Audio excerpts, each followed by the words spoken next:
এদের কাজ দেখলে আপনার হাসতে হাসতে লুঙ্গি খুলে যাবে, তবে শর্ত হলো ভিডিওটি দেখার সময় আপনাকে না হেসে থাকতে হবে। এই সময় কম, শুরু করো।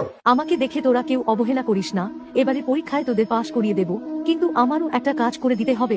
এই ভিডিওটিকে একটা লাইক করে চ্যানেলটি সাবস্ক্রাইব করতে হবে, আর এই ভিডিওটিকে 5 জন বন্ধুর কাছে শেয়ার করতে হবে। আর একটা কথা কমেন্টে সরস্বতী মা বলে লিখে দিবি।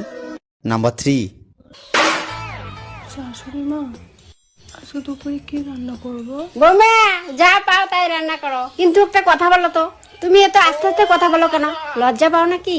নতুন নতুন বিয়ে হয়েছে তো, তাই একটু ভদ্রতা দেখাচ্ছি। কিছুদিন যাক, তারপরে আসলে দেখাবো। নাম্বার 2। এই আমার একটাই টাকা কে নিয়েছে?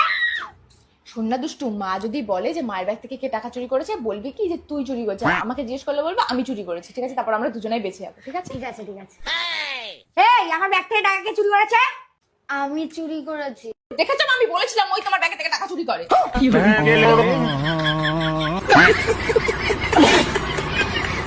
নাম্বার 1। সত্যি করে বলেন তো, আপনি ডাক্তার না হাতুড়ি ডাক্তার? আপনি তো রাগ করছেন কেন? কি হয়েছে আমাকে পোকায় খেয়েছে উপরের দাঁত, তা আপনি নিচের দাঁত তুলেছেন কেন?